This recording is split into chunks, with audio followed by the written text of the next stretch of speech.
7h01, hoje 26 de abril de 2021. Bom dia! Bom dia a você que nos acompanha, bom dia Álvaro. Começa hoje vacinação de pessoas de 18 a 34 anos com comorbidades. E a polícia fechou bar com mais de 200 pessoas aglomeradas no local. Balanço aponta que o Pará é o único estado com alta de mortes no fim de semana pela Covid-19 no país. E o mundo registra 1 bilhão de vacinados em menos de 6 meses do início da vacinação. Caixa começa pagamento do auxílio emergencial a nascidos em setembro. Auxílio do governo do Amazonas para os profissionais da área de esporte, cultura e turismo será lançado hoje. No esporte, hoje, o resumo da rodada do final de semana e no quadro Cine 7, o Oscar e seus ganhadores. Na coluna O Poder, vamos discutir sobre os bastidores da CPI da Covid e as possíveis escolhas para presidir o inquérito. Você também fica bem informado sobre o trânsito ao vivo e as ocorrências policiais. Este é o seu Jornal da Cidade, o seu Jornal das 7.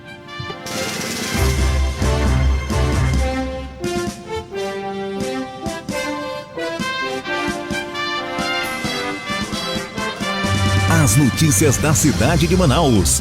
Polícia, emprego, comunidade, as últimas informações do Brasil e do mundo. Começa agora. Jornal da Cidade. Muito bem, agora 7h03 em Manaus, vamos conferir as manchetes dos principais jornais do país. A gente começa com o estado de São Paulo, que traz aí no destaque principal o resultado do Oscar 2021. Nomadland leva o prêmio de melhor filme. Diretora Chloé Zhao faz história no Oscar. Frances McDormand vence como melhor atriz e Hopkins como ator. A gente vai falar sobre isso também aqui com o Ivanildo Pereira, que vai trazer um resumo pra gente hoje. Varejo aposta em aquisições bilionárias em meio à crise. Seguindo o Magazine Luiza, empresas varejistas optam por ofensiva de negócios para reforçar a área que não domina. Cota dos deputados soma 6,4 bilhões em 20 anos. Entre 2001 e 2021, a Câmara de Deputados gastou 6,4 bilhões em valores corrigidos com a cota parlamentar. Muito dinheiro, né? Medo aumenta as consultas em casa. O medo do coronavírus aumentou em 40% a procura por consultas médicas em casa em São Paulo, principalmente para idosos e crianças. Essas foram as manchetes do seu Jornal Estado de São Paulo desta segunda-feira. E agora vamos conferir os destaques do jornal Folha de São Paulo, que traz aqui como manchete principal: vacinação avançada reduz mortes, mas não os novos casos. Países com imunização elevada ainda registram alta de infecções. Já Israel obtém vitória sobre o coronavírus. E também Bolsonaro mobiliza a base e prepara sua defesa em CPI. Senadores que compõem a CPI da Covid avaliam que atos recentes do presidente Jair Bolsonaro em defesa do ex-ministro Eduardo Pazuello, Saúde, e de políticas que serão investigadas representam uma tentativa de mobilizar a base bolsonarista. Muito bem, vamos agora ao estado de Minas Gerais, com o estado de Minas, trazendo aqui na sua manchete principal: Covid-19, mais de um ano depois, a volta às aulas. Crianças com idades entre 5 anos e 8 meses começam a retornar às escolas de BH, em Belo Horizonte, hoje sob clima de muita expectativa.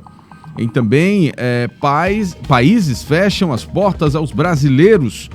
Não bastasse a tragédia com a morte de mais de 390 mil pessoas, o Brasil está sofrendo uma outra consequência dessa pandemia. Muitos países estão tomando medidas restritivas e fechando suas fronteiras aos brasileiros. CPI da Covid começa com disputa pelo comando, e é disso que nós vamos falar hoje. Artesanato em família, os efeitos da pandemia não impediram os planos de Kathleen Almeida Rodrigues de montar um ateliê de artesanato. Olha só, essas foram as manchetes do Estado de Minas desta segunda-feira, dia 26 de abril. 7h07. Vamos conferir agora os destaques do jornal o Globo, que traz aqui como manchete principal: investigação na pandemia. Governo orienta ministérios a responder sobre 23 temas em CPI. Casa Civil alerta pastas a prepararem defesas em questões como aquisições de vacina e cloroquina. E também, pressionado, Planalto atua para se proteger de ações no TCU. E ainda, aqui entre os destaques do jornal O Globo, na capa: mãe de Henri muda a versão e acusa Jairinho. Em carta obtida pelo Fantástico da TV Globo, a professora Monique Medeiros, mãe de Henri Borel, de 4 anos, deu nova versão sobre a morte do filho e contou que era agredida pelo médico e vereador Dr. Jairinho. Ela afirmou que na noite de 8 de março o político lhe deu remédios para dormir. Veja só. E ainda, MP da redução de jornada sai esta semana. São os destaques aqui na capa do jornal o Globo. Ela só precisa justificar aquele papo com a babá, né? No qual ela estava no shopping, a criança pede para ela voltar e ela só dá uma desculpa esfarrapada, né? Quer dizer, agora estava dormindo. 7h08. Jornal da Cidade. Vamos agora ao Correio Brasiliense, lá na capital federal, que traz as seguintes manchetes hoje. Variante de Manaus leva mais jovens às UTIs. Médicos intensivistas do Distrito Federal relatam a mudança na faixa etária de pacientes que precisam ser entubados. De acordo com a Secretaria de Saúde, mais de 295 mil pessoas de 20 a 59 anos já se infectaram. Vacinação de 62 a 63 anos foi tranquila. Expectativa do governo do Distrito Federal agora é imunizar a partir de quinta-feira idosos entre 60 e 61 anos. Nos 4 meses de 2021, o Brasil teve mais mortes do que todo o ano passado. Lei de Segurança Nacional vai mudar. Câmara deve votar em 4 de maio novo texto que trata do assunto, porém, parlamentares temem que o projeto possa inibir ainda mais as manifestações políticas nas ruas.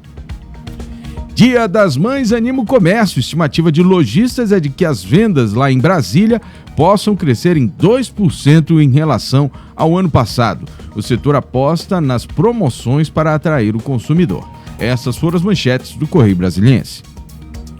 7h10. Vamos conferir agora os destaques aqui do jornal 0 Hora do Rio Grande do Sul, que traz aqui como manchete principal: Tribunal de Justiça julga hoje retorno de aulas presenciais em escolas do RS.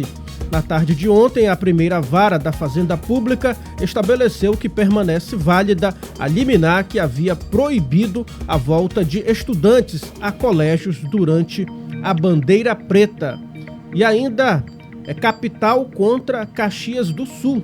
Os jogos do sábado definiram os confrontos da semifinal do Gauchão 2021. O Grêmio venceu por 3-2 o Ipiranga. Álvaro. Vamos agora, então, encerrando aqui as manchetes dos principais jornais do país, trazendo a manchete do seu Jornal Crítica aqui do Amazonas, desta segunda-feira, dia 26 de abril. Cadastro não antecipa a vacina, mas está aberto. Atenção aí, pandemia, avanço da imunização, o mundo chega a 1 bilhão de vacinados. Marca alcançada no sábado, 5 meses após o início da imunização, acompanha desigualdade. Países mais ricos estão na frente. Denúncia: indígenas expõem garimpo. Em documento entregue ao Ministério Público Federal, a Federação das Organizações Indígenas do Alto Rio Negro, FOIN, pedem providências contra a ação predatória detectada esse mês na região do Rio Calburis. Sobre as águas, artistas dão cor a moradias ribeirinhas. Camisas pesam na reta final do Barezão. A gente vai falar sobre isso com Carlos Eduardo Souza. Idosa vê filha levar 5 facadas do ex. Deus o livre. São 7h11 e essas foram as manchetes dos principais jornais do país. O tempo hoje.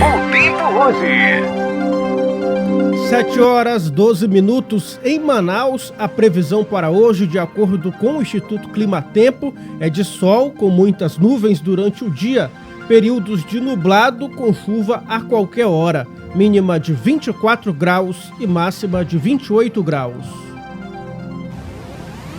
Jornal da Cidade. Muito bem, vamos agora às informações do Covid-19. O Brasil registrou até este domingo 390.925 mortes pela Covid-19 desde o início da pandemia.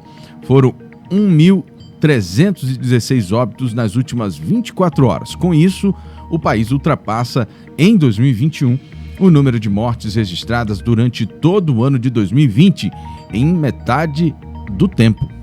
Para você entender, em 113 dias deste ano foram contabilizadas quase 196 mil mortes pelo novo coronavírus, enquanto no ano passado, desde quando foi registrada a primeira morte até o dia 31 de dezembro, foram totalizados 194.976 óbitos pela doença. No sábado, o mês de abril se tornou o mais letal da pandemia da Covid-19 no Brasil, com 67.723 mortes confirmadas, uma diferença de quase 1.000 mortes de todo o mês passado. A notícia positiva é que existe uma queda no número de mortes no país de todos os estados que já falamos aqui, que registraram alta taxa de morte pela doença. Somente o Pará continua com esse índice. O Amazonas registrou 371 novos casos de Covid-19.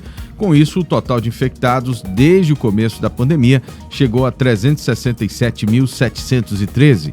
O número de mortes subiu para 12.517, com mais 11 óbitos provocados pela doença, todos ocorridos nas últimas 24 horas.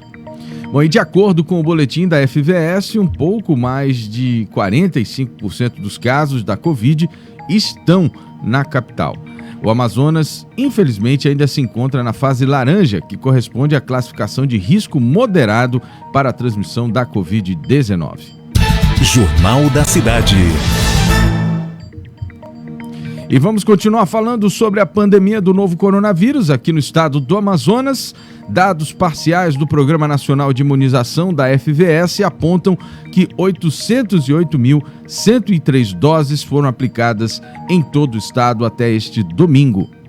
Desses números, 578.191 são da primeira dose e 229.412 da segunda dose. A informação está disponível no site da FVS. Pois é, e a gente registra aqui, né, que no sábado o mundo registrou 1 bilhão de vacinados contra a Covid-19. E nesse balanço aqui do estado do Amazonas, 30 cidades do interior do estado não enviaram informação ao órgão de controle no final de semana, o que pode apresentar um número maior nesta segunda-feira. Precisamos destacar que uma informação falsa que circula em grupos de WhatsApp, em que pessoas sem doenças pré-existentes, a partir de 18 anos, já podem se vacinar. É mentira, nessa fake news, inclusive, tem divulgação do link do Imuniza Manaus. Muito bem, muito cuidado com informação falsa relativa à Covid-19. Tá cheio aí na internet e é importante que você busque os canais oficiais para tirar a dúvida caso você se surpreenda com alguma notícia assim inusitada. A partir de hoje, a Prefeitura vai iniciar a vacinação, atenção aí, de pessoas com comorbidades entre 18 anos e 34 anos que tenham comorbidades. São mais de 65 mil pessoas agendadas para receber a primeira dose dos imunizantes Coronavac Butantan e também do AstraZeneca da Oxford. Também idosos, trabalhadores da saúde e pessoas com diabetes, obesidade e cardiopatias recebem a segunda dose da vacina. O cronograma de atendimento segue a ordem descrescente de idade. Pois é, e destacamos ainda que qualquer pessoa pode fazer a inscrição no site do Imuniza Manaus, mas o calendário segue de acordo com o cronograma de vacinação estipulado pelo Ministério da Saúde. Jornal da Cidade. Só o que importa.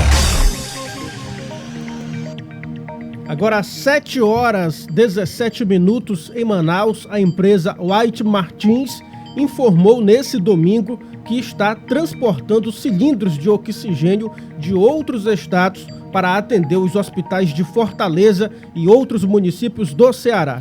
A medida está sendo tomada após uma explosão ocorrida no sábado em uma instalação da empresa localizada na capital. Um dos feridos recebeu alta ontem e uma pessoa continua internada. Segundo a empresa, também está sendo realizado um trabalho de substituição de estocagem de oxigênio na forma gasosa pela forma líquida, que será destinada às instituições de saúde. As instalações afetadas pela explosão não produzem oxigênio e eram destinadas ao envase de cilindros. A produção de oxigênio não foi comprometida, ainda de acordo com a empresa. Jornal da Cidade. Só o que importa. 7h18. O auxílio aos profissionais da área de turismo, esporte e cultura, divulgados pelo governador Wilson Lima, será lançado hoje. É isso mesmo, Álvaro. O benefício será de R$ 600, divididos em 3 parcelas de 200. A proposta foi aprovada na semana passada pelos deputados da Assembleia Legislativa do Amazonas e também sancionada nesse caso, né? Tem que ser, exatamente. A sanção deve ser no ato da formulação ali, o governador deve sancionar e anunciar aí as datas de pagamento, né, para todo mundo. São 7h18 em Manaus. Neste fim de semana, 11 bares foram autuados pela Central Integrada de Fiscalização durante as vistorias realizadas pelo órgão. Os estabelecimentos estavam descumprindo as medidas sanitárias de prevenção contra a Covid-19. 2 bares foram interditados após a constatação de irregularidades, entre elas a superlotação. Um deles estava com mais de 200 pessoas. Foram montadas 2 equipes de fiscalização que autuaram em diferentes pontos da capital. Mais de 35 estabelecimentos, entre eles bares, restaurantes e postos de combustível, alvos de denúncia, foram visitados. Agora, às 7h20 em Manaus, a Prefeitura de Manaus iniciou nesse sábado um estudo de viabilidade para revitalizar a infraestrutura da rotatória do Mindu, no Parque 10, zona centro-sul da capital. O anúncio foi feito pelo vice-prefeito e secretário municipal de infraestrutura, Marcos Rota, que, em visita ao local, disse que a medida é uma determinação do prefeito Davi Almeida, Álvaro. Pois é, de acordo com Rota, há anos o local não recebe manutenção. O chafariz da rotatória apresenta diversos problemas, como vazamentos e acúmulo de água parada, tornando o espaço um criadouro para mosquito transmissor da dengue. Rapaz, aquela é a estrutura do canhão, né? Do canhão. Para que serve aquele canhão erguido ali pelo Amazonino Mendes? Meu Deus do céu, olha, que absurdo. A questão é a seguinte, né? O canhão nunca funcionou, ou se funcionou 3 dias, 5 dias no máximo. Eu acho que ninguém em Manaus tem o registro desse canhão funcionando. Cadê o Ministério Público? Cadê os órgãos de controle para cobrar, né, quem fez a obra de devolver o dinheiro, né? Porque é dinheiro público jogado fora. Pois é, ele também adiantou que a Prefeitura também pretende fazer intervenções para a melhoria do trânsito no trecho. Jornal da Cidade. Opoder.com, com Bruno Mazieri. Muito bem, vamos falar com o Bruno agora?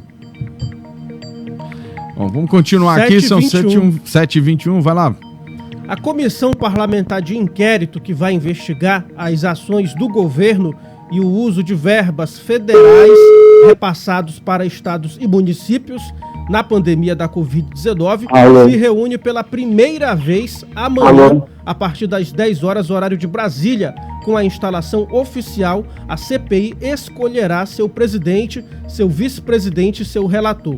A reunião acontecerá no plenário número 3, na ala Senador Alexandre Costa, e será semipresencial, com a possibilidade de participação dos membros da CPI, pessoalmente ou virtualmente.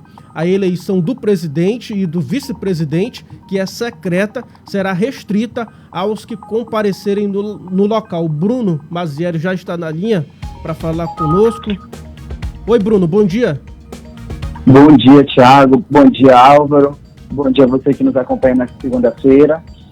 É isso mesmo que você falou, Thiago. Na terça-feira, né, acontece aí a primeira reunião oficial da CPI da Covid, como estão chamando, né? E o mais curioso disso tudo é que, apesar, por exemplo, de já terem dito que o senador Omar seria o presidente da CPI, o único inscrito até o momento é o senador Eduardo Girão, que inclusive aí promete concorrer à vaga, juntamente com o senador Omar Aziz. E aí, que se o senador Eduardo Girão for eleito, ele escolhe o relator do processo da CPI toda, que comentam-se que poderia ser Renan Calheiros. Então, assim, está tudo muito incerto ainda. A gente falou a semana passada inteira, basicamente, sobre esse assunto, mas muitas dúvidas ainda pairam no ar a respeito da CPI da Covid. Outra informação importante a respeito disso é que a votação a reunião acontecerá semipresencial, ou seja, parte estará online, parte estará presente, porém só poderão votar aqueles senadores que estiverem presentes no plenário, e a votação será secreta. Secreta, né? Seja, isso muda tudo. Os dados não vão ser revelados a respeito desse assunto. Sem aquele painel, né? Bruno Mazieri, eu queria fazer um comentário aqui, caiu meu fone aqui, eu tive que... Cadê o pessoal da técnica aqui para me ajudar, por favor? A gente tem dois aspectos aí que eu acho importantes, né, Bruno? A gente fazer uma pontuação. A primeira, como você disse, o voto é secreto. O voto secreto, ele muda tudo, né? Porque ainda que você consiga fazer uma espécie de contabilidade prévia, né, com base na declaração ali informal dos votos, né, os deputados, senadores que vão dizendo, olha, eu voto, aquela coisa toda. Na verdade, o voto secreto, ele permite, ou ele protege, digamos assim, aqueles que votam de realizarem o seu voto com menos, digamos assim, com menos pressão, né? Tendo um pouquinho menos de pressão, tendo em vista que as pessoas não vão saber quem foi que votou contra, quem foi que votou a favor, quem desdisse o voto ali na hora de confirmar, né? Então isso também faz a diferença. Agora eu queria colocar um aspecto muito importante, que eu acho que, pelo menos foi o sentimento que eu tive na semana passada, é que os componentes ali da oposição e o pessoal que se declara independente, mas que tem um viés de oposição, todos eles, no meu entendimento, se anteciparam ali, né? Se alvoroçaram, né? com a possibilidade de comandar a CPI, foram fazendo as composições ali de bastidor dos partidos, aquela coisa toda. Mas a verdade é que o Executivo ainda tem muita força, né? Força das emendas, força dos cargos, né? Enfim, tem uma série de poderes, vamos colocar assim, né? Que a gente vê na República ao longo desde a redemocratização lá em 88, né? Que a gente vê esses movimentos políticos acontecendo nos bastidores. Então a gente consegue entender e você lembra disso, Bruno, que todo mundo falava na semana passada da certeza de que seriam Omar e Renan que comandariam essa CPI, que quando o presidente da casa, o Lira, adiou a votação, a gente falou aqui, eu acho que nós fomos um dos primeiros a falar sobre isso, dizendo que isso era um movimento típico de que não tem nada certo, né? Porque era exatamente o sentimento que a gente estava vendo ali. A base governista não estava satisfeita com as escolhas que haviam sido feitas ali pelo pessoal do Congresso. E aí vem, obviamente, a pressão natural do Planalto, né? Natural no sentido de que isso são brigas políticas e é natural que as forças políticas elas disputem esses cargos, esses espaços, porque a presidência ela tem o poder, para quem não entende, né? Ela tem o poder de conduzir a CPI, ou seja, de convocar, de pautar os depoimentos, etc., e, ao mesmo tempo, o relator é quem realmente, digamos assim, consolida o entendimento de todo aquele trabalho. Ou seja, ele documenta e, ao mesmo tempo, transforma aquilo que a CPI apurou num calhamaço ali de acusações ou de apurações que podem ou não se transformar em alguma coisa mais séria. O fato é que são duas posições importantíssimas e eu acho que essa semaninha aí que foi dada pelo Lira foi exatamente aquilo que a gente falou naquele dia, Bruno. Foi para exatamente modificar, ou pelo menos tentar modificar, a composição já definida nos bastidores lá pelos congressistas. Eu acho que em torno desse caso, Álvaro, a grande questão disso tudo está realmente em torno dos nomes do senador Omar e do senador Renan Calheiros. Na verdade, continua havendo muitas críticas com relação a isso. Uma porque o senador Omar figura aí naquela investigação da Maus Caminhos, que apura desvio de verba e tudo mais. E é na saúde, né? Renan, que é na saúde. Verba da saúde, isso. E o senador Renan Calheiros, que tem uma série de processos aí, inclusive essa possível ida dele para a relatoria da CPI da Covid já foi alvo de judicialização, como a gente sabe. Então, acho que realmente o grande impasse nessa questão da CPI da Covid são esses dois nomes.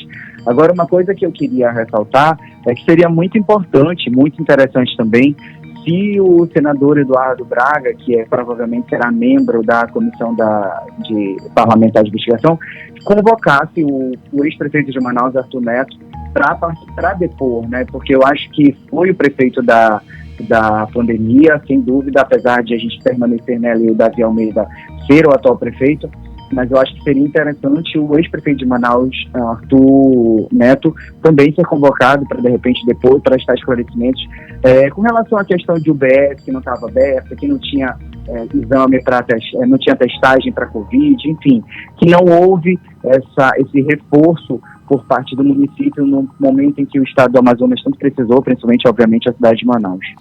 E eu acho que as pessoas falam muito da segunda onda, né, Bruno? Essa que é a verdade. As pessoas têm viva só os problemas que aconteceram na segunda onda. Mas nós temos, obviamente, aspectos importantes da atuação do Executivo Municipal no que tange a educação, ao atendimento básico. Eu falo da UBS, né? A gente, durante muito tempo e muitas vezes a gente bateu aqui nessa tecla de que o município sequer fez um esforço para reabrir UBSs que estavam fechadas nos bairros da cidade. E ele fez um único hospital que durou acho que 2 meses, pegou uma escola, fez uma adaptação, depois de 2 meses mandou tirar os equipamentos dali, distribuir, está tudo certo. Parece que a gente está querendo dizer que foi pouco, né? Mas na verdade foi pouco mesmo. Foi exatamente isso que foi feito. Não foi comprado medicamento, não foi feita nenhuma ação no sentido de melhorar o atendimento básico, não foi feito nenhum programa, nenhum auxílio, não foi feito nada, né? Então o que acabou prejudicando a saúde do Estado, né? Porque superlotou todos os hospitais do Estado e causou esse colapso todo que todo mundo já sabe, que todo mundo acompanhou de perto. Exatamente. E assim, é óbvio que a gente também precisa pontuar isso, né, que o atendimento básico, no que pese ainda ser muito questionado, né, por conta daquela medicação e tal, eu nem entro nessa questão da medicação. Eu entro mais na questão do tratamento e do acompanhamento mesmo do paciente naquele momento inicial, né, que já se ficou comprovado que quando se tem essa atenção no início, os efeitos, em muitos casos, é óbvio que tem casos que já também ficou comprovado que não adianta fazer nada, que a pessoa vai agravar, mas em muitos dos casos você consegue ajudar as pessoas a combater, a melhorar a imunidade, a melhorar o aspecto de vitaminas, enfim, uma série de questões, né, que ajudam o corpo naquele momento difícil. E nisso o prefeito da cidade pecou, assim, de forma criminosa. Ex-prefeito. O ex-prefeito da cidade pecou de forma criminosa, né? Porque isso, para mim, é uma forma de condenar muitas pessoas nos bairros, né? A não ter o mínimo de chance de combater esse vírus que a gente sabe que não tem cura, né? E ainda nessa onda da primeira onda, a gente percebe que quando as UBS voltaram a atuar fortemente nessa questão da Covid, início do ano, nos primeiros dias de janeiro, que foi quando o prefeito Davi Almeida assumiu, os casos de subnotificação diminuíram e os casos de pessoas confirmadas com o vírus aumentaram, porque as UBS passaram a fazer os exames de Covid. A gente sabe que os exames atualmente ficam meio que obsoletos, porque realmente a gente já sabe que a vacina aqui tem que ser colocada em prática, mas muita gente às vezes trata uma gripe como se fosse Covid e acaba tomando uma série de medicamentos, enfim. Então o exame é importante nesse sentido. Exato. Então os casos que eram subnotificações, que a gente não tinha certeza de dados, eram menores no ano passado, durante a primeira onda, e quando o prefeito Davi Almeida assumiu e que botou as UBS para funcionar como posto de testagem também, os casos explodiram e a gente viu aí a quantidade de pessoas contaminadas, e você pôde ter um paralelo de como estava a situação no estado do Amazonas, principalmente, obviamente, em Manaus. E você falou um ponto que é extremamente importante, Bruno, que é a questão da testagem. O município, né, na época da primeira onda, eu não me recordo, mas eu acho que eles não compraram sequer um teste. Ou se comprou, a gente sequer soube que haviam testes para que fossem aplicados na população. Quer dizer, houve uma omissão muito grande. Muito grande, porque assim, a testagem, no que pese a gente não ter, óbvio, né, cura para a situação, mas a pessoa tem o direito, primeiro, de saber que está doente. Segundo, sabendo que está doente, ela se isola e evita a transmissão, que eu acho que talvez esse seja o principal ponto que a testagem ajude, né? Talvez ela aumente um pouco a pressão, porque você começa a saber a quantidade de gente que está doente, etc. Mas você também consegue detectar aquela pessoa que está transmitindo e que precisa ficar em casa. Então, assim, a prefeitura, o ex-prefeito, Arthur Vigílio, sequer comprou testes para aplicar nas pessoas. Agora pergunte se ele não gastou dinheiro com obra, a toque de caixa, fazendo viaduto, que até hoje está com problema no Ministério Público. É disso que a gente está falando, é desse problema, né, de gestão que a gente está falando. A gente não é contra construir um viaduto, construir uma passarela, construir algo que seja importante para a cidade, mas a gente precisa ter prioridades, e ainda que você vá construir, construa de forma correta, né? Correta, que não deixe o problema do jeito que está aí. E essa questão da testagem, para mim, ela é fundamental. Ele tem que ser responsabilizado por isso, tem que ser responsabilizado pelas UBS fechadas, tem que ser responsabilizado por uma série de questões que o município foi omisso naquele momento. Outro assunto aí? Acho que com o Bruno já... Eu tô aqui ainda. Bruno Mazieri, essa semana nós temos perspectivas de eleição no tribunal também, não está confirmada ainda, né? Estava prevista para a semana passada, mas deve acontecer essa semana ou não, né? Vamos esperar aí os movimentos, não tem nada definido, mas teremos 2 escolhas de desembargadores. Nos bastidores os nomes já estão praticamente definidos, a gente sabe como funciona.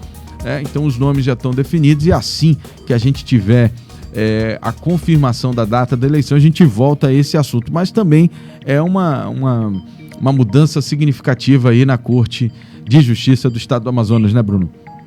É isso mesmo, Álvaro. Na verdade, ela está marcada para acontecer amanhã, né? A gente ainda espera a publicação do Diário Oficial, da pauta do dia, para ter essa confirmação. Mas como você bem falou, já tem alguns nomes que já são certos. Um deles é o da juíza Onilza Abreu Guedes, que sem dúvida, ela está concorrendo para a vaga de antiguidade e é a mais antiga. Ela concorre junto com a juíza Nisa Thelma, com a doutora Cleonice Fernandes de Menezes Trigueiro, com o Roselberto Jimenez e com Jaci Cavalcante Gomes Atanásio. Mas, dentro desses nomes, o dela é o mais antigo, inclusive ela já atua como desembargadora substituta por conta do afastamento da desembargadora Encarnação por meio do Conselho Nacional de Justiça. Então, provavelmente, sem dúvida, ela será a desembargadora a ocupar o cargo por antiguidade. E aí tem a lista de merecimento, que são outros 10 nomes que a gente já conversou aqui. Dentre eles, inclusive, a doutora Nisa Thelma, que concorre nas 2 vagas. Tem aí o doutor César Luiz Bandieira, que é marido da desembargadora Graça Figueiredo. Tem o doutor Henrique Veiga, Cleonice Trigueiro, que também concorre nessa vaga. Paulo Fernando de Brito Feitosa, Roselberto Jimenez, Abraham Peixoto Campos Filho, Marco Antônio Pinto da Costa. Que são os 2 juízes lá do eleitoral, né? O Marco Antônio mesmo. E Abraham Peixoto. São os 2 juízes lá do Tribunal Eleitoral. Vicente de Oliveira Rocha Pinheiro e Roberto Santos Taquetome. Esses são os nomes que estão concorrendo aí para a vaga de merecimento deixada pelo desembargador Aristóteles Lima Turim, que faleceu em fevereiro desse ano por conta de complicações da Covid-19. 7h38. Bruno Mazieri, muito obrigado pelas informações. Você volta amanhã aqui conosco. Obrigado, Álvaro. Obrigado, Thiago. Até amanhã, se Deus quiser. Até amanhã. Opoder.com com Bruno Mazieri.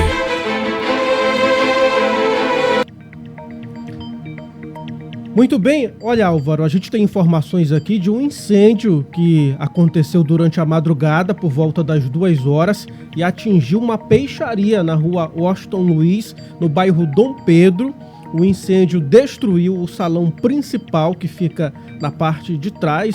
Houve perda total, inclusive corria risco de explosão no local. 5 botijas de gás foram retiradas e esvaziadas. O Corpo de Bombeiros foi acionado para atender essa ocorrência e as causas do incêndio, né, devem ser investigadas, só apenas com o laudo que vai apontar a causa deste incêndio. E na tarde deste domingo, uma embarcação de pequeno porte sofreu um naufrágio no Lago Mariano, região do Tarumã-Açu.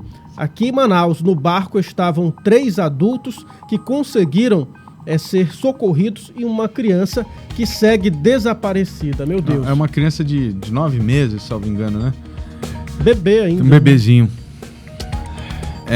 Segundo a Marinha do Brasil, uma equipe de buscas e salvamento da Capitania Fluvial da Amazônia Ocidental foi direcionada ao local e as buscas foram iniciadas. Até o momento, a vítima não foi localizada. A Marinha do Brasil ressalta que rotineiramente, durante as atividades de inspeção naval, a importância de respeitar o limite de velocidade no rio e o uso de equipamentos de segurança necessários para uma navegação segura, como o colete salva-vidas. Para informações, denúncias ou orientações, deve entrar em contato com o número 99302 5040, repetindo 99302 5040. Polícia. Vamos agora então atualizar os casos de polícia com o Carlos Eduardo Cadu, que está conosco aqui nesta manhã de segunda-feira, e a gente vai falar um pouquinho sobre as buscas, né? Continuam sendo feitas, Cadu? Tem informações pra gente desse caso? Continuam sim, vão ser retomadas, viu, Álvaro? Bom dia para você. Bom dia. Tiago, olha, Bom dia. Inclusive o Tiago falando aí a respeito da questão da recomendação, né, da Marinha para que se respeite o limite de velocidade aí também, né, nas vias fluviais. Inclusive, esse pode ser um dos motivos do acidente que aconteceu ontem, né? Essa embarcação de menor porte virou estava aí com este bebê que continua desaparecido e também com outros adultos, né, que estavam na embarcação, outros 3 adultos, além da mãe da criança. Outros 2 adultos conseguiram salvar, só que o bebê acabou afundando. Portanto, o que se tem de informação é que uma embarcação maior passou em alta velocidade, ocasionando, né, com que a embarcação de menor porte, onde estava essa criança, acabasse tombando, e aí esse acidente. Na manhã de hoje, caso, né? O Corpo de Bombeiros deve continuar a procurar pelo bebê, que caiu na água junto com a mãe dele e outras 2 pessoas, depois da embarcação de maior porte fazer com que a criança estava afundasse.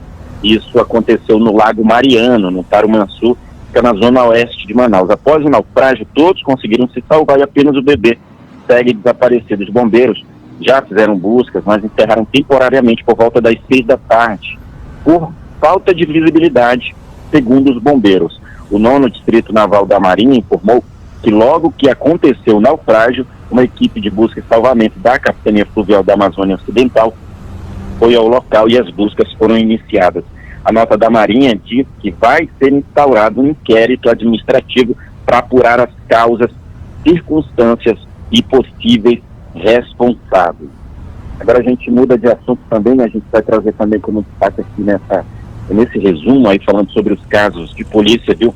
E a morte do cabo da Polícia Militar Rosinaldo Paz da Silva, ele que morreu ontem no Hospital de Pronto-Socorro João Lúcio, na zona leste de Manaus, deixou aí muitos amigos aí na área policial consternados, né? A gente tem aí como jornalista muitas fontes aí na polícia, a gente percebe que muita gente estava colocando lá, né, um banner, né, prestando a sua última homenagem, né, mostrando a saudade que vai ficar desse policial militar. No sábado ele foi vítima de assaltantes que tentaram roubar a arma dele na rua Tancredo Neves, no bairro Parque 10, fica na zona centro-sul de Manaus. O cabo teria reagido contra uma dupla em uma moto que queria roubar a arma dele, enquanto o cabo estaria fazendo a segurança de um frigorífico. Durante a reação do policial, ele acabou atingido na cabeça por um tiro disparado feito. O disparo foi feito aí por um dos criminosos. E outra informação que a gente tem na área policial é que 2 homens identificados como Anderson dos Santos Ferreira, de 27 anos, e Fabrício de Souza dos Santos, de 20 anos, foram presos na noite de ontem pelo crime de tráfico de drogas na rua Juticá, bairro Braga Mendes, zona leste de Manaus. De acordo com policiais militares da 13ª SICOM, denúncias anônimas informaram que os 2 suspeitos vendiam drogas no Braga Mendes. A PM informou que foi até o local e prendeu Anderson e Fabrício após os 2 tentarem fugir quando viram a polícia. Com eles, a polícia encontrou 211 porções de oxi, maconha, 2 celulares, dinheiro em espécie e apetrechos para o uso de drogas. Viu, Álvaro? Eu queria lembrar aqui um caso, o Thiago acompanhou, foi o caso daqueles jovens que se desapareceram, Thiago. Como é que foi esse caso aí? Explica pra gente, que eu me lembrei agora, falou da criança desaparecida depois do acidente, né? E aí eu tô me lembrando aqui desse caso também, né? Foi inusitado. 6 adolescentes que saíram de casa para jogar bola lá no bairro Cidade de Deus, na zona norte de Manaus, acabaram ficando perdidos naquela área de mata ali da Reserva Florestal Adolfo Duque, após adentrarem o local, porque segundo um dos adolescentes, uma bola teria caído no bueiro e sido levada pela correnteza, né? Porque ali naquela área tem vários córregos e igarapés existentes ali e que cortam aquela área de mata. Então esses adolescentes acabaram se perdendo dentro dessa área de mata, que é inclusive uma área federal, né? E é proibida a entrada ali, o acesso. E um deles, o Ravel, de 15 anos, que falou com a nossa equipe de reportagem, que foi ele, né, quem disse que tinham perdido a bola e aí foram atrás. Ele falou que conseguiu encontrar o caminho para a saída, assim, mais um momento de muita aflição, desespero para os familiares. A polícia militar foi mobilizada para atender essa ocorrência, inclusive, Álvaro, ia ser utilizado o helicóptero da Secretaria de Segurança Pública, né? Os bombeiros também foram acionados, mas quando a equipe chegou ao local, né, não precisaram entrar na mata, porque os adolescentes acabaram aparecendo, conseguiram sair ali, um alívio para os pais, para os familiares, para as mães, né? Mas como o capitão Tasso Alves, do Comando de Policiamento da Área Norte, falou, que fique de exemplo, né? É isso aí. Um exemplo para essa juventude aí que está nos assistindo, de nada de ficar brincando em área que você não conhece. 7 horas... Inicialmente, os familiares informaram para a imprensa, né? A equipe do Site Imediato foi a primeira a chegar do local. Inicialmente, os familiares informaram que eles tinham ido para um igarapé, dentro da área de mata, para tomar banho. Mas já esse adolescente aí... Falou da bola, né? Falou da bola, enfim... Tá certo. 7 horas e 46 minutos. Cadu, obrigado. Polícia.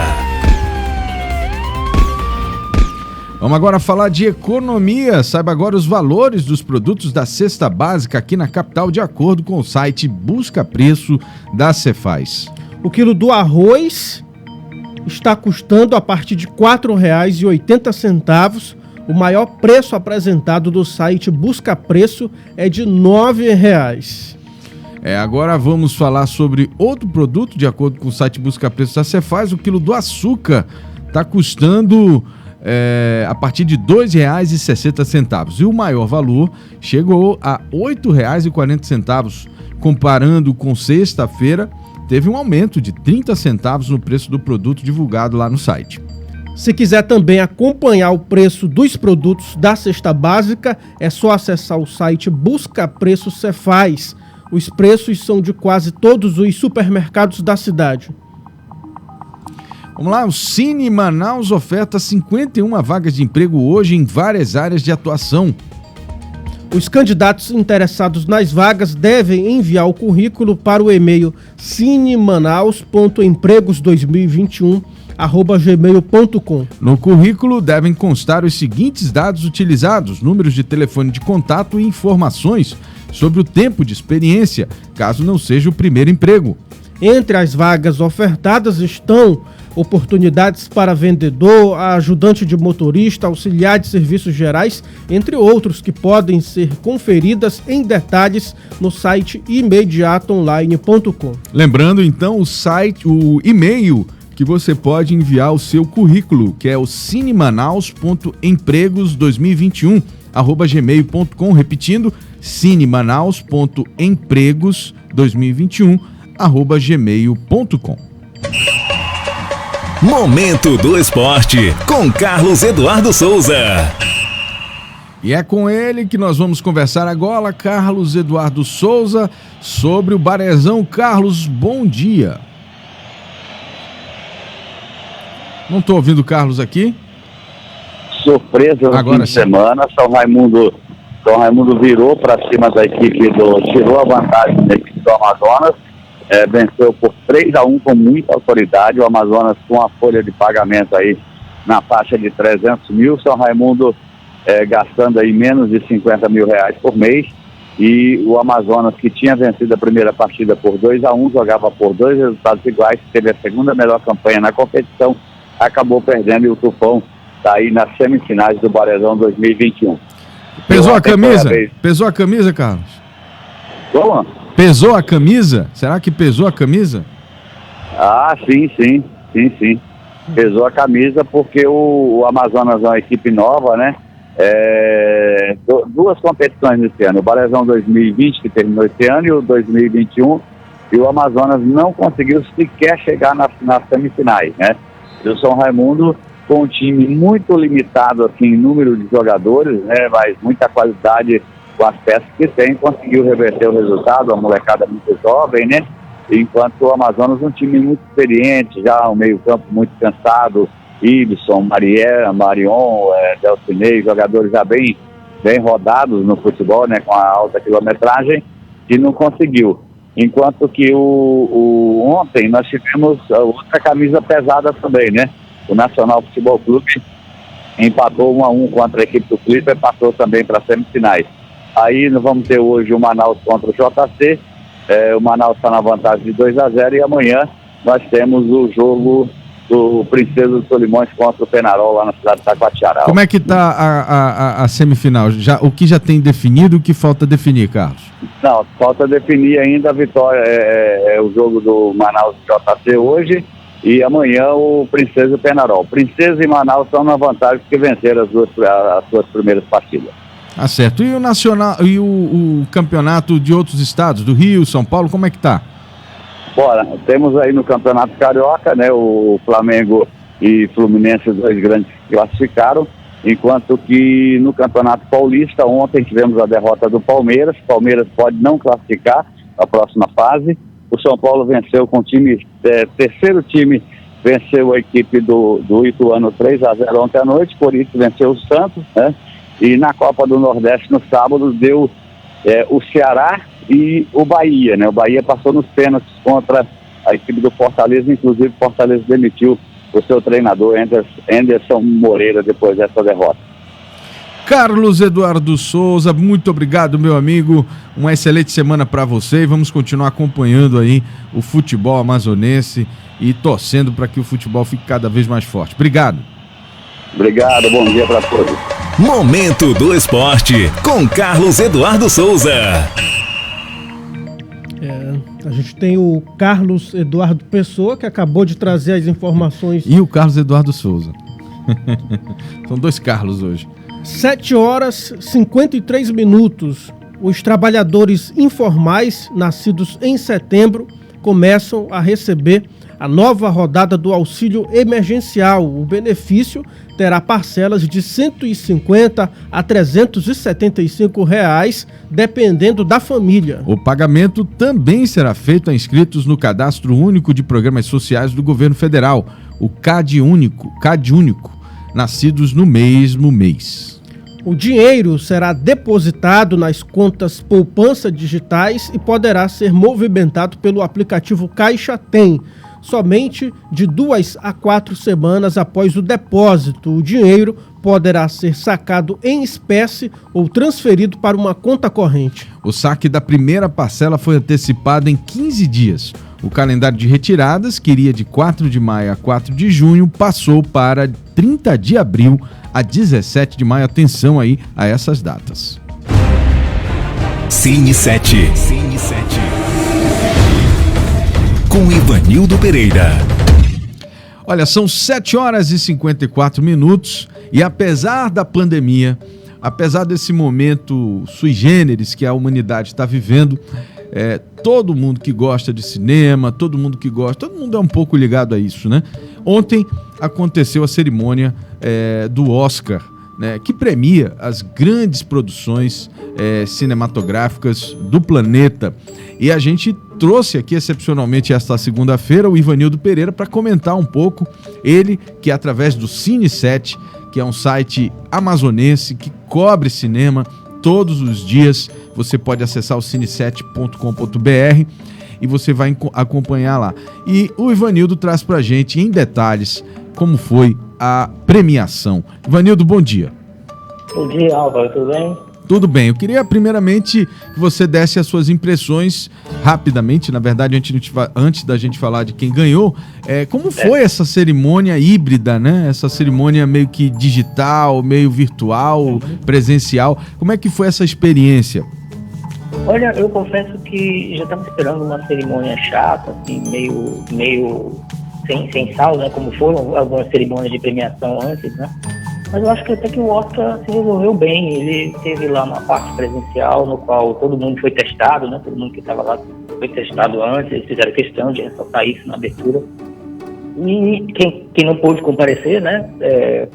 Participou à distância. Eu acho que o formato funcionou muito bem. Aquele cenário novo também ficou legal. Eu acho que, cara, o Oscar sempre é meio chato. Sempre tem uma parte meio chata ali, porque é uma cerimônia muito longa, né? Mas eu acho que dentro dos limites ali impostos pela pandemia, foi uma cerimônia bem legal e com um saldo muito positivo. Tá certo. Agora eu queria que você falasse então sobre os vencedores. Fiquei surpreso com a vitória de Anthony Hopkins novamente, né? Pois é. Não foi uma cerimônia que teve muitas surpresas, né? A maioria dos prêmios foram para quem já era o favorito mesmo. Mas no último prêmio da noite teve essa surpresa aí, né? O prêmio que quebrou o bolão de todo mundo, né? Pois é, não é? Todo mundo votou no Chadwick Boseman, né? Achando que ele ia ganhar o Oscar póstumo, mas a academia deu mesmo pro Hopkins e é merecidíssimo, né? Não tem como... É o concurso, né? Assim, a gente fala, mas assim... É uma surpresa porque ele já ganhou tantas vezes e tal, né? Já não é uma pessoa... Já não traz aquela coisa da novidade. Agora, a novidade ficou por conta daquela diretora, né? Que é uma asiática que ganhou, não a conhecia. Sim. A Chloe Zhao, que era a favorita mesmo para levar pelo Nomadland, né? Se tornou a segunda mulher, né? Em todos esses anos de Oscar, em 90 e poucos anos de Oscar, a ganhar o prêmio de melhor diretora, né? Fez história ontem mesmo, né? Foi uma vitória também merecidíssima, eu acho. Certo. Quem mais ganhou aí? Vamos atualizando. Tivemos alguns favoritos, né? Como a gente falou, se confirmaram, né? Soul levou como melhor filme animado e ganhou também como melhor trilha sonora, né? Soul ganhou? Soul ganhou, então. Ganhou como melhor filme animado. Mank, né? O da Netflix, do David Fincher, ganhou o que também já era esperado que ele ganhasse, né? Como melhor fotografia e direção de arte, aquele visual preto e branco, né? Muito bonito que o filme tem, merecidíssimo. Os atores, o Daniel Kaluuya já era favorito também como coadjuvante, ganhou pelo filme Judas e o Messias Negro. E a senhoria coreana, né, a Yoo Jung-yoon, aquele é o nome dela, né, ela fez o discurso mais divertido da noite, né, ela roubou a cena mesmo, ela ganhou pelo filme, atriz coadjuvante pelo filme Minari, né, que ainda não foi lançado aqui no Brasil. E ela é ótima, ela tirou onda com o Brad Pitt, coisa e tal, foi muito divertido, né. Legal. Sim, pode falar. Não, eu queria te perguntar, aqui a gente sempre se interessa pelo filme estrangeiro, né? Quem foi que levou dessa vez? Sim, o filme estrangeiro realmente foi também o favorito, né? O Druk, mais uma rodada, e o diretor da Dinamarca, né? E o diretor Thomas Vinterberg fez também um discurso sensacional, né? Com ele homenageou a filha dele, que faleceu, e que ia participar do filme e faleceu antes, né? E ele resolveu fazer o filme como uma celebração à vida, em homenagem a ela, né? Foi um discurso Esse é aquele filme que eles testam a teoria de que se você beber um pouco todo dia, né, e tal, você é mais feliz, alguma coisa assim, né? Sim, é esse mesmo, Tá certo. E completando, a Frances McDormand, né, tricampeã, né? Ela ganhou o terceiro Oscar dela de melhor atriz, de novo pelo Nomadland, né? Então, ela arrasou também lá na cerimônia, foi curta e grossa no discurso dela, e ela é sensacional, né? Outro Oscar merecidíssimo. Bom, acho que o saldo da cerimônia foi muito positivo. Eu acho que principalmente de não se quebrar, né? Não se permitir quebrar, né? O ritmo da vida, das coisas, né? A sétima arte, ela tá cada vez mais presente agora, principalmente nessa pandemia, que as pessoas estão mais em casa, os canais de streaming agora bombando, né? Então tá todo mundo de alguma forma ligado à produção cinematográfica. Ivanildo Pereira, muito obrigado. Para quem quiser em detalhes saber aí o resultado do Oscar e com as impressões de vocês aí da equipe do Cine 7, muito competente na cobertura do cinema, o que faz, aonde acessa, explica pro pessoal aí. Pode acessar o cine7.com.br, né? cineset.com.br. Muito bem, então aí são as informações do Ivanildo Pereira. Obrigado, até sexta-feira, amigo. Obrigado, Álvaro, até a próxima. Tchau. Cine 7. Com Ivanildo Pereira. Muito bem, pontualmente 8 horas da manhã. Você acabou de acompanhar o Jornal da Cidade, o seu noticiário das 7 da manhã, de segunda a sexta, aqui no site Imediato. Para você que está nos assistindo pelo Facebook e pelas nossas outras redes sociais, você também pode baixar o nosso aplicativo. É só acessar o Google Play, né? Google Play, é isso mesmo? Isso, eu sempre acho que é Google Store, Google Play, para baixar o nosso aplicativo Rádio ZLZN, é a nossa rádio na web. Você baixa e você pode ouvir o nosso programa em qualquer lugar desse planeta. É só baixar o nosso aplicativo. Esta edição teve a apresentação de Álvaro Corado e Tiago Gonçalves. Operação de áudio de John Andreu, produção e edição de Jonathan Souza, apoio técnico de Marcos Mendonça e Pablo Medeiros. Quero lembrar também que às 11 horas a gente tem o Imediato e o Povo, o nosso programa de comunidade, e às 4 da tarde nós temos o Manaus 190, que é o programa policial da internet. Todo esse conteúdo é produzido pela equipe da Rede Norte Digital. Obrigado pela sua audiência. Um ótimo dia, um excelente início de semana. Que seja uma semana de muitas realizações para todos vocês e muita saúde também. Continue se protegendo. Amanhã a gente volta pontualmente às 7 horas e eu aguardo você. Até lá. Até amanhã.